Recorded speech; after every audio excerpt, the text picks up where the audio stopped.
bé này không biết hôm nay có đi làm không mà giờ này vẫn chưa dậy.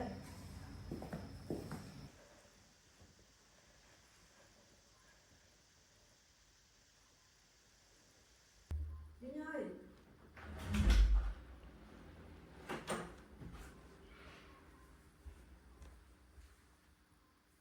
Con bé này nè, sao ốm hay sao này mà bao nhiêu mồ hôi ra này. Con bé ốm rồi. Bà hết mồ hôi ra rồi. Để mẹ đi lấy khăn mẹ lau mồ hôi cho con.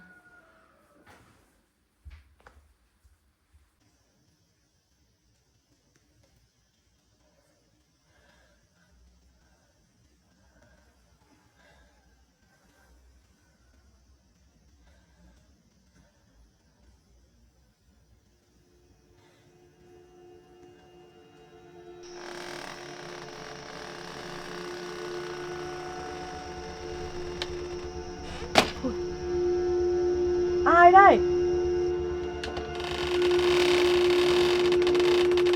Ai ở trong nhà đây? Ôi ôi. Đây gọi không có người. Mà sao cái cửa mở ra mở vào thì có cái gì?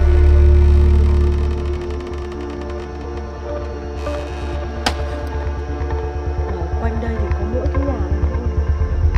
Hay là đây là cái miếu người ta bỏ hoang nhỉ? Ai đây? Có ai trong nhà không?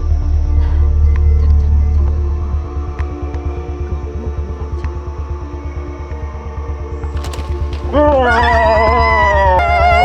Mẹ ơi cứu con! Mẹ ơi cứu con! Ma! Mẹ ơi! Mẹ ơi cứu con! Vinh ơi, Vinh, con làm sao đây? Mẹ ơi cứu con! Ma mẹ ơi! Mẹ đây. Mẹ ơi ma! Mẹ ơi! Mẹ đây. Không thể nào ngủ mơ nữa mà. Không sao đâu. Không sao đâu con. Đây là mơ thôi mà. Mẹ ơi con mơ sợ quá! Không sao, mẹ đây rồi. Con như này rồi thì nghỉ đi, không đi làm nữa. Mà mẹ nấu đồ ăn cho con rồi đấy. Con đi rửa mặt mũi rồi đi xuống ăn đi nhá. Dạ vâng ạ.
Chắc như thế này chắc là sẽ mài được đấy.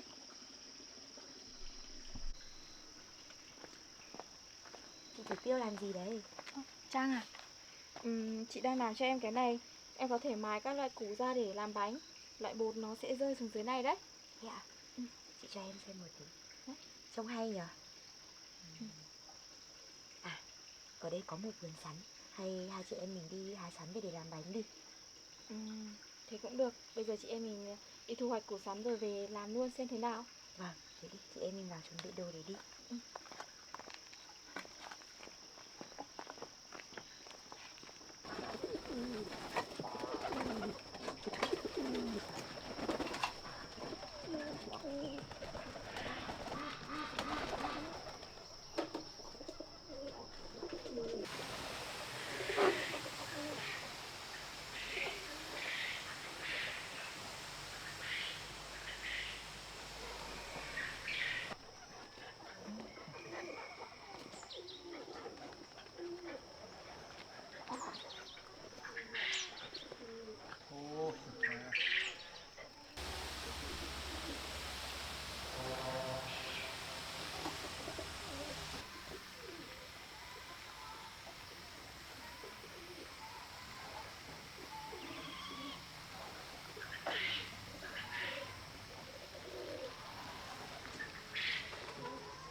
tiêu rừng này vẫn còn thơm.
Chỗ này chắc là dễ nở đấy Trang ạ. Vâng, Hay là mình lấy luôn ở đây?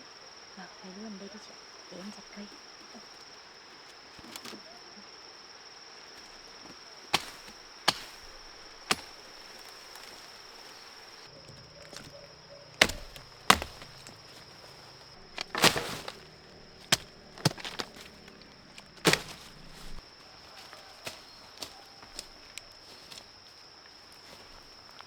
Có được không chị?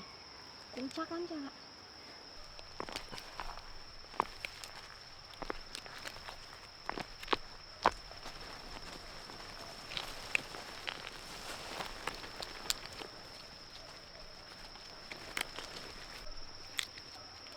Ôi, Trang ơi, cũng nhiều củ phết này. Vâng, thế để em nhổ khóm này xem.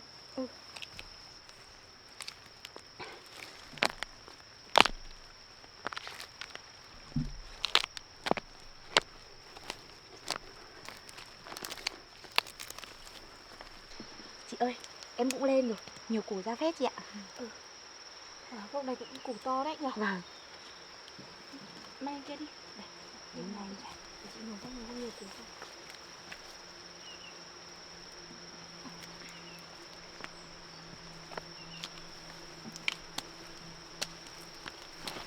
Wow, gốc này cũng nhiều củ Trang ạ. Thế ạ. Ui, gốc đấy nhiều củ hơn cả gốc của em nhờ.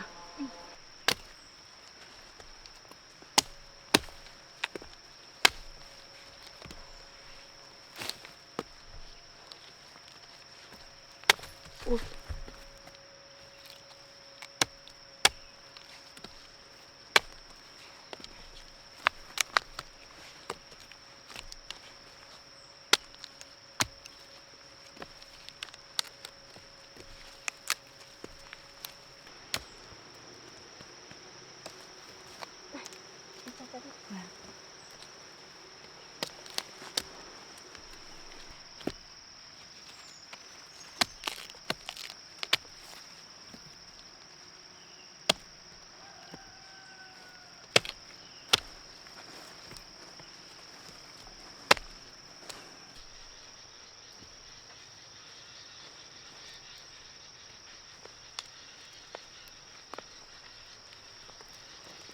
Con đấy cũng nhiều củ quá chị nhỉ? Ừ, con này cũng được. Đây để em chặt cho. Con đấy đủ chưa? Đủ rồi đấy chị ạ. Chị xếp vào hùi. Vâng.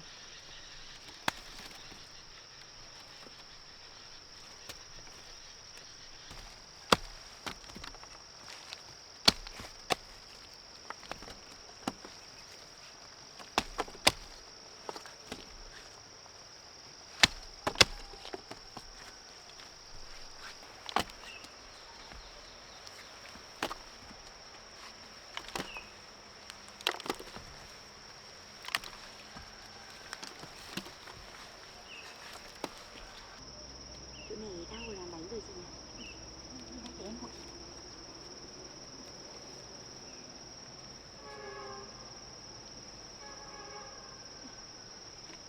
Trời rét thế này làm bánh sắn cũng ngon nhỉ? Vâng.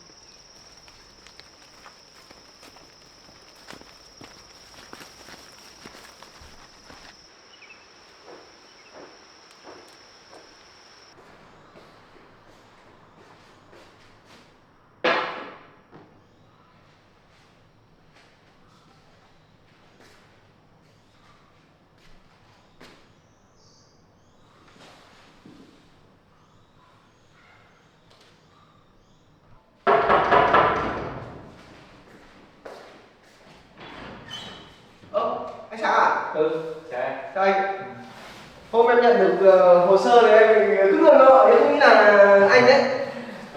Thế em ngồi đây. Vâng. Nay anh gọi em đến đây để cũng muốn nhờ em một chút việc. Vâng. Thì hôm em nhận được tập hồ sơ này thì em cũng không biết là anh đâu, nhưng mà thấy có tên là anh Sáng thì thế anh lại chuyển sang công ty mới này à? Anh cũng đang dự định là sửa cái ngôi nhà này để mở công ty em ạ. Vâng. Thế anh mở thêm chi nhánh à? Không, đây anh dự định là mở công ty riêng cho anh. À thế à rồi. Thế còn công ty cũ của anh thì lại để cho ai quản lý à? Công ty cũ thì hiện tại bây giờ mấy anh cũng đang quản lý em ạ. À vâng. Ôi, anh Sáng giỏi đấy nhỉ. Đấy, đứng ra lại mở thêm một công ty nữa, đứng riêng tên mình à? Không biết Anh bao... cũng muốn thử sức mình để mở thêm công ty nữa em ạ. Vâng, không biết bao giờ em mới có được một cái bản lĩnh mà nhỏ bé như một phần của anh nhỉ? Vâng, thế anh định sửa như thế nào nhỉ? Em thấy ở trong hợp đồng này nó chưa được rõ ràng lắm. Đây, anh cũng đã soạn thảo một văn bản để cần muốn cái chỗ nào mà anh sửa chữa lại đấy. Và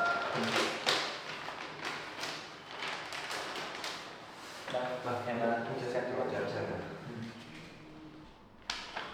Ngôi nhà này thì phần trên cũng chưa có chống nóng em ạ. Vâng. Nên anh dự định làm chống nóng tầng trên và sơn lại toàn bộ ngôi nhà. Và chú giúp anh làm luôn cả cái phần trần của mái nhà nữa nhé. Vâng. Cái phần trần ở trên tầng đúng không? Trên tầng và tầng dưới này nữa. Chống nóng ở trên tầng, mà trần cái trần này ạ. Đúng rồi ạ. Thì bên công ty của bọn em ấy thì cái vật liệu của cái trần này nó có rất nhiều loại để anh tham khảo. Ví dụ như là trần nhựa, đề cao hoặc là trần tôn. Thì nếu để mà nói, nếu để mà về mỹ quan thì cái chân nhựa là đẹp nhất thì anh tham khảo. Thì cái trần nhựa thì anh cũng đã tham khảo rồi em ạ. Và khu nhà trên của anh trước thì anh cũng đã làm rồi. Vâng. Anh thấy loại trần nhựa cũng rất tốt. Vâng. Thế thì em thi công giúp anh cái loại trần nhựa ở cái phòng khách này nhé. Vâng. Em cứ chọn cái loại vật liệu nhựa nó tốt nhất để làm cho anh. Vâng, nếu mà nhựa ấy, nó đẹp đấy nhưng mà chắc là chi phí nó sẽ tốn kém hơn cái vật liệu khác tí đấy nhỉ. Được rồi. Thì anh cứ tham khảo đấy, về em sẽ thống kê lại xong rồi em đưa anh bảo kê để anh tham khảo. Thì nhắc Được rồi em ạ. Cái khu vực tầng trên ấy thì anh cũng muốn bố trí thêm, nó sẽ khác với lại ở dưới này em ạ. vâng. Về thiết kế thì em cũng xem qua rồi nhưng mà bây giờ em muốn lên xem được thực tế như nào thì có thể là nó hợp lý hơn thì em sẽ tư vấn thêm anh. Được rồi, thế thì anh mời em lên trên này. Đây, em đi vào đây chị.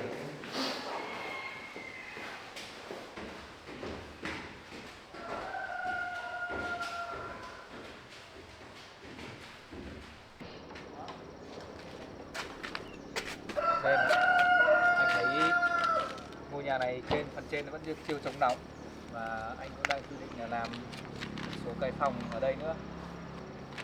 Khu vực bên này thì anh sẽ vẫn để làm một cái phòng nghỉ ở đây. Vâng. Còn khu này thì các anh làm thêm một cái 2 phòng. Phòng thì sẽ để cho anh làm việc. Vâng. Khi mà anh em mình đã đi khảo sát thực tế rồi thì em nghĩ là như này này.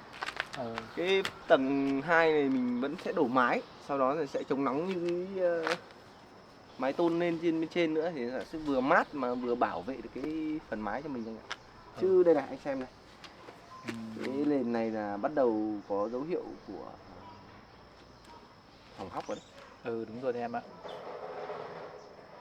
Thì cái phần đại sảnh này thì em nghĩ là lên làm một cái phòng làm việc chung.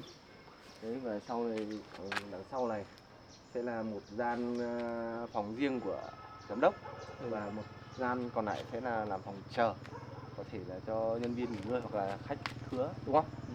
Và phía cuối kia nữa, Phía cuối thì anh cũng đang dự định như thế này, anh sẽ làm nhà tắm rồi là nhà vệ sinh, các thứ là đầy đủ hết bên dưới đấy cho nhân viên để. Về cái phần thiết kế thì như thế thì anh em mình cũng tương đối rồi. Thì bây giờ nói về cái phần chống nóng đi, vật liệu ấy, em đang bảo là anh xem anh tính là làm vật liệu tôn mát hay là tôn thường thôi. Cái vật liệu thì được rồi, thì em làm cho anh cái phần tôn mát đi nhé. Vâng, tôn xốp ở dưới đấy ạ. Đúng rồi đấy em. Thế còn về cái vấn đề thời gian công trình như thế nào anh nhỉ?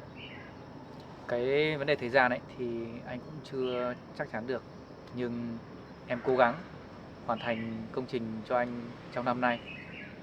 Bởi vì anh cũng muốn sang năm thì anh sẽ bắt đầu đi cho công ty đi vào hoạt động em ạ. Và từ giờ cuối năm thì nó cũng hơi gấp anh ạ. Nhưng mà được rồi, để em sẽ cố gắng em huy động thêm nhân công. Thì sẽ cố gắng là hoàn thiện trong năm nay thôi. Thế thì cố gắng giúp anh nhé. Dạ vâng. Vâng, thì anh cứ giao công trình này cho em anh ạ. Xong là em sẽ cố gắng hết sức để hoàn thiện đúng tiến độ và đảm bảo chất lượng. Được rồi, thế thì anh cảm ơn em nhé. Dạ vâng ạ. Đi, bây giờ anh em xuống nước rồi anh em sẽ ký hợp đồng nhé. Dạ vâng, hôm nay.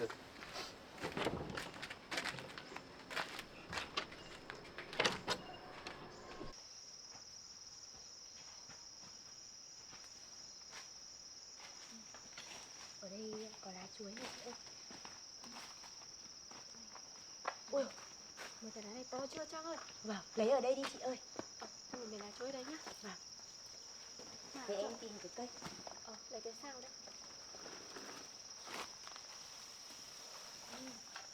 Có không? Đây chị ơi. Đây chị ơi. Đây chị. Đây.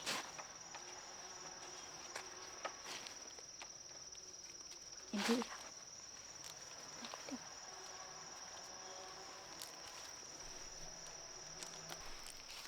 Cái sau này tao hút tới luôn. Vâng.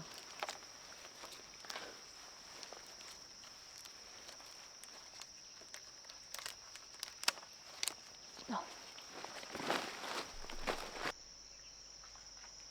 Lá ở đây to lắm Trang ạ. Vâng.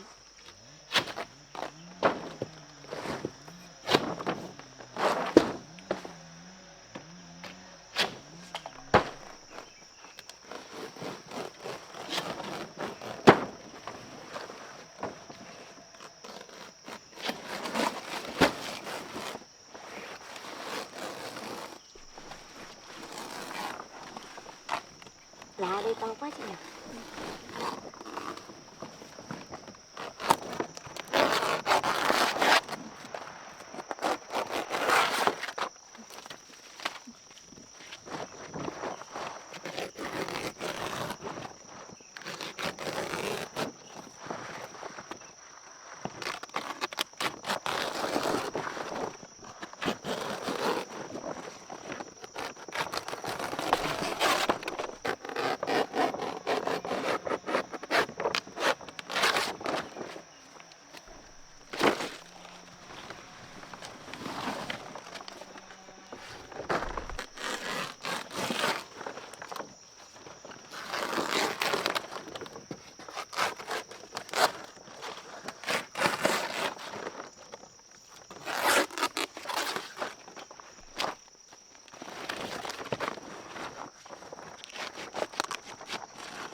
Hết rồi đấy chị.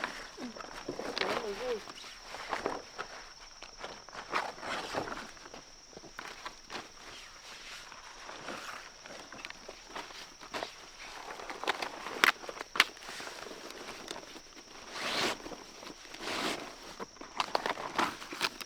Đi cho bỏ vui cho. Đây.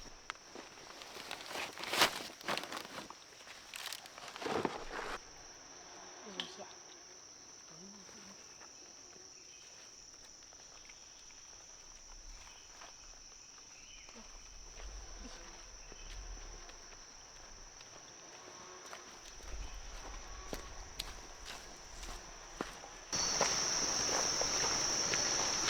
Thì hai chị em mình làm bán luôn.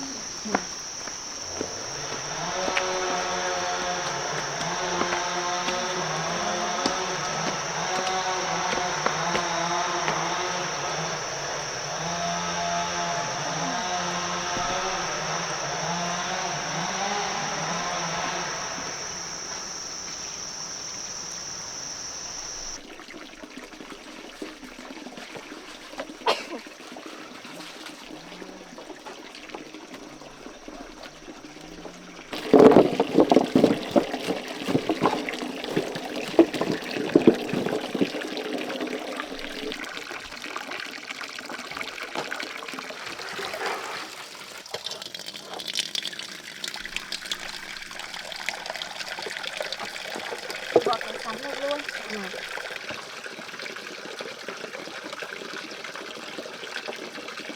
Thì sắn này cũng dễ bóc vỏ chị nhỉ. Mùa này thì sắn này bóc vỏ lắm.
Chuẩn bị lá đấy à? Dạ vâng, em thấy hay lắm.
sắn này ngon quá Trang ạ. Ui, trắng tinh luôn chị nhỉ. Hay là chị em mình nấu một ít để ăn. Vâng, sắn mà chấm mắm mật ấy ngon lắm đấy ạ. Thế chị cho em lấy một ít để nấu nhá. Vâng, chị chuẩn bị sắn đi. Em sẽ chuẩn bị bếp lửa luôn.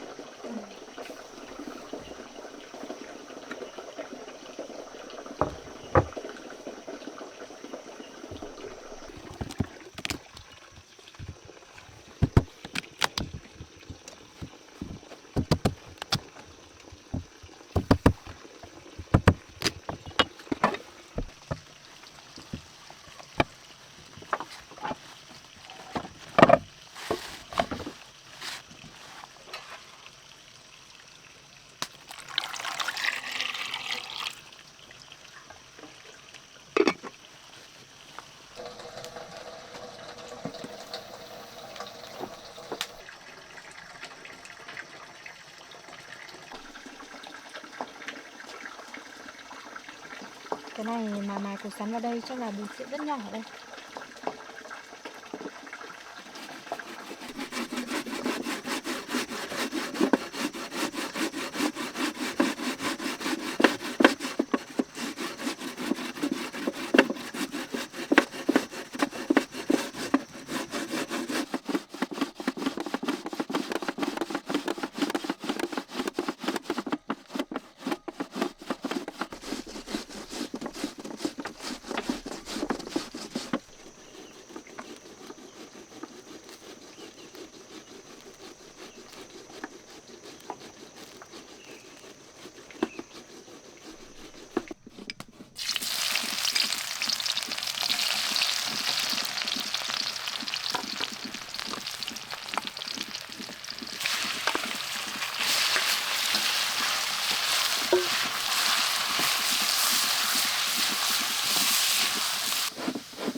Cái bột này cũng nhỏ lắm Trang ạ.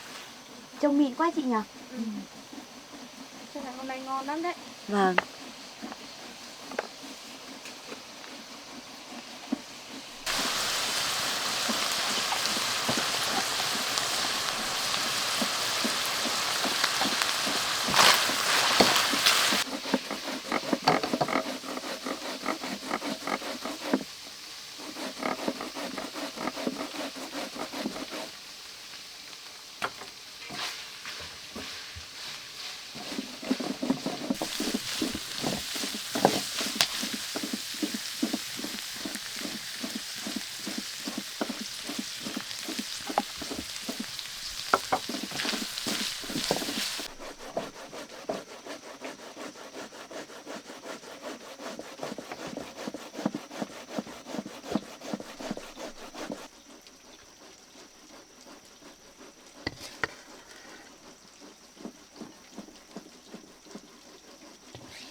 Chị làm một chậu bột rồi.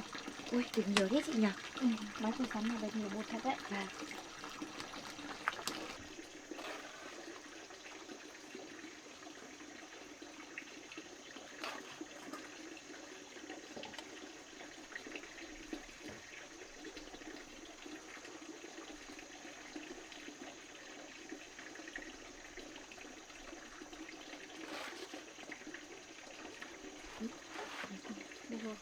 cho bột vào đây.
Để em trộn nhân bột bánh nhé.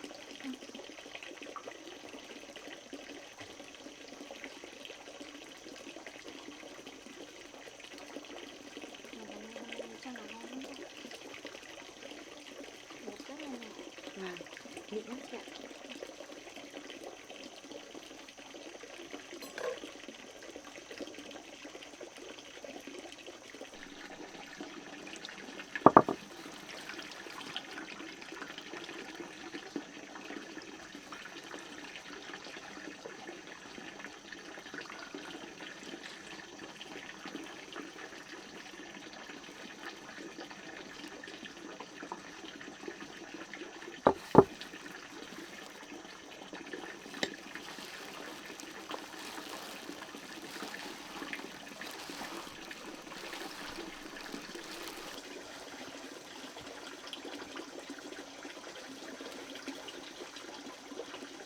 Ôi, màu đẹp quá chị ơi. Mà chị đang ngửi cái mùi mặt mía thơm rồi đấy. Nhìn ngon nhỉ? Vâng.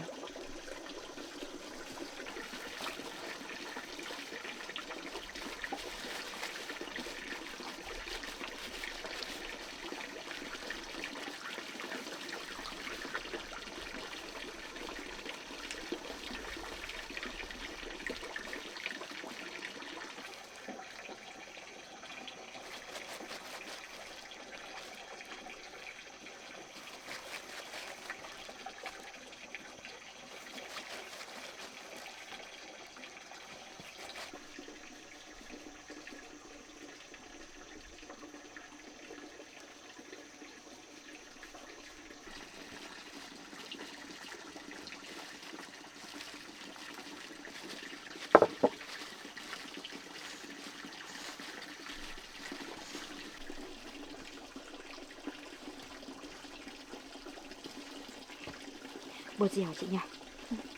Ngon lắm. Cho một ít bột lết vào này nó dẻo hơn. Vâng.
Tuyệt vời.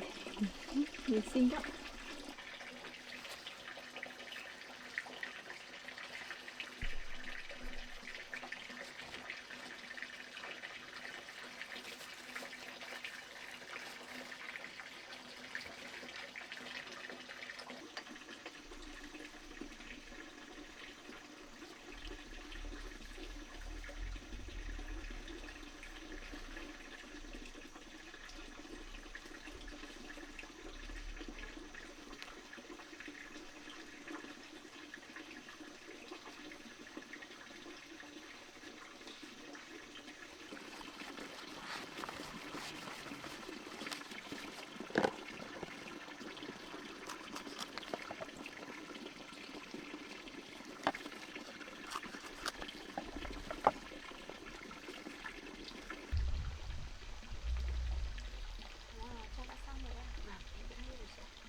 Quay sang em sẽ cho vào đồ luôn. Cái này chắc cũng không chín. Vâng. Đấy chị ơi. Đẹp quá.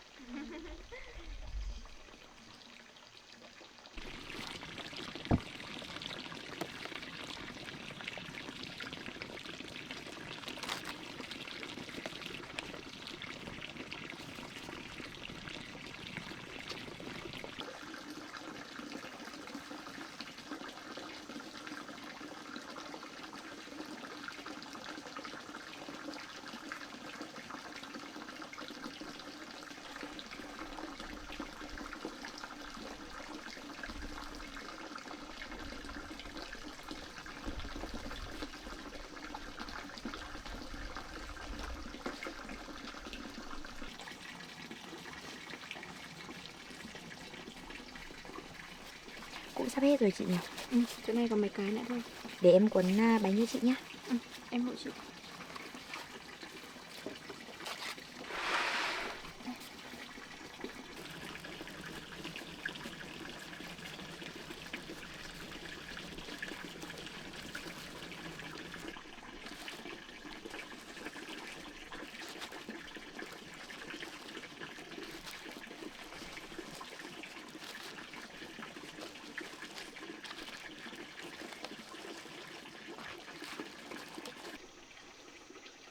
Trang gói bánh đẹp quá. Bây giờ em gói lốt nhá. Để chị mang một ít bánh này mang đi chiên. Vâng, thế chị đi chiên đi. Để em gói nốt cho.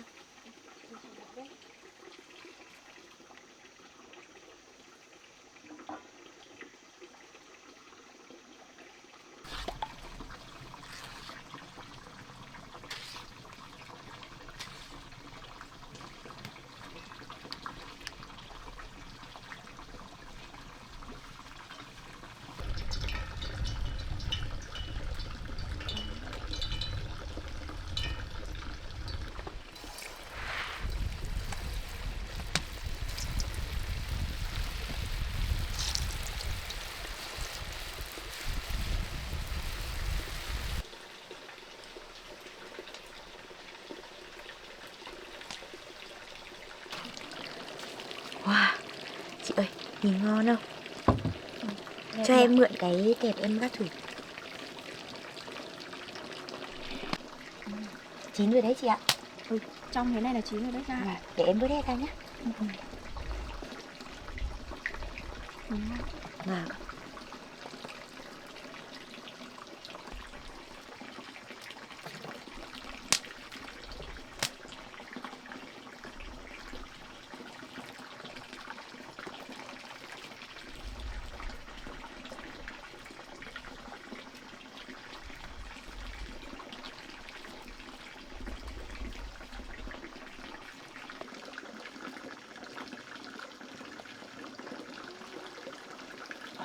Chị ơi, trông ngon không? Đẹp nhỉ?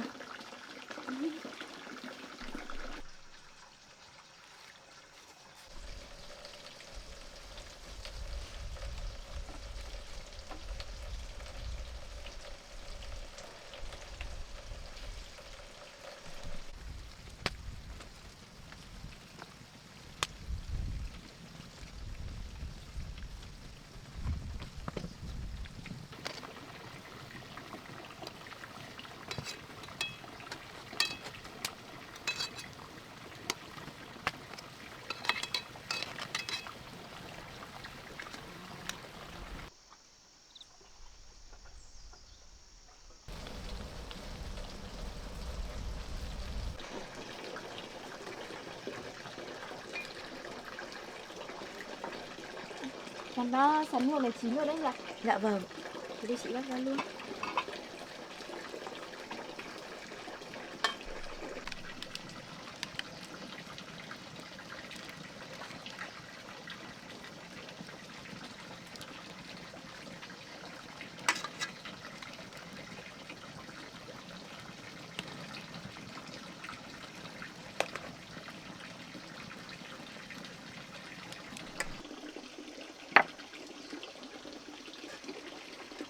Sắn được trông ngon quá chị nhỉ?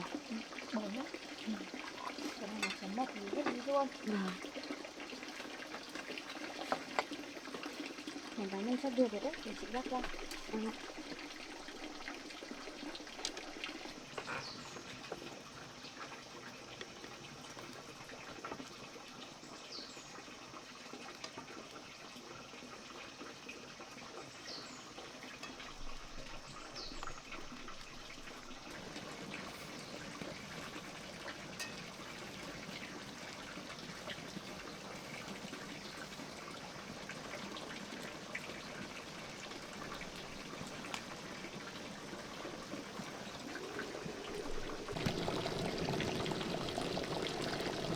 này chín.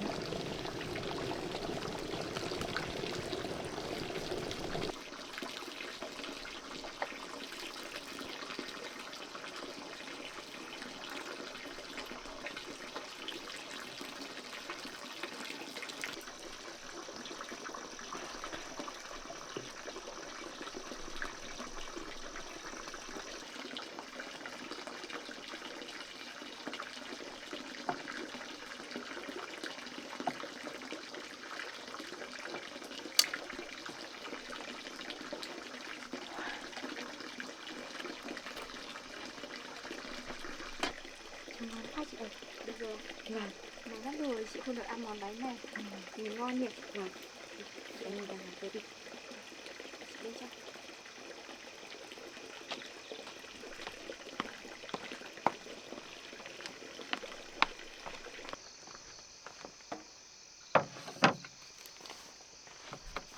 Em đợi chị.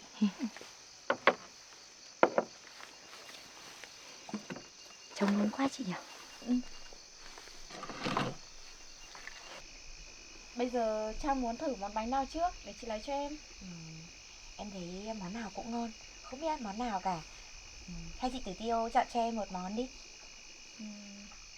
Đây, thế em thử món này xem nào.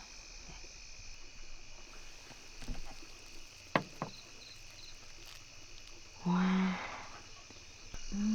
Chị Tử Tiêu ơi, bánh vừa chín tới, trong nhân dẻo mà ngon quá nhỉ? Em ăn thử đi. Thế nào? Vỏ ngoài thì giòn, mà nhân lại rất là vừa chị ạ. Ngon lắm, chị Tử Tiêu ăn đi. Chị sẽ thử món bánh Trang làm xem thế nào nhé. Vâng.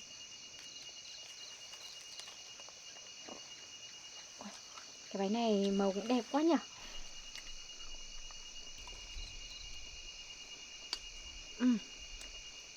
Cái bánh sắn này làm với mật mía thơm nhỉ Trang nhỉ? Vâng. Ăn vừa mà ngon lắm.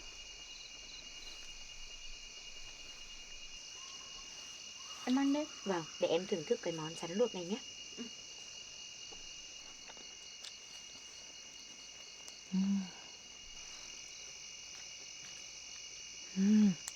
Sắn này chấm với mật ngon lắm chị ạ.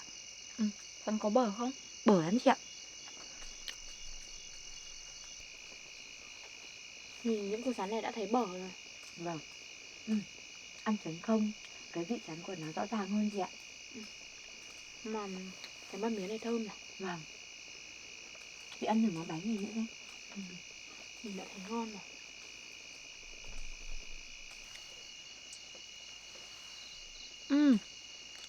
Cái bánh sắn nhân thịt này hấp lên ngon thật đấy. Mềm lắm. Vâng.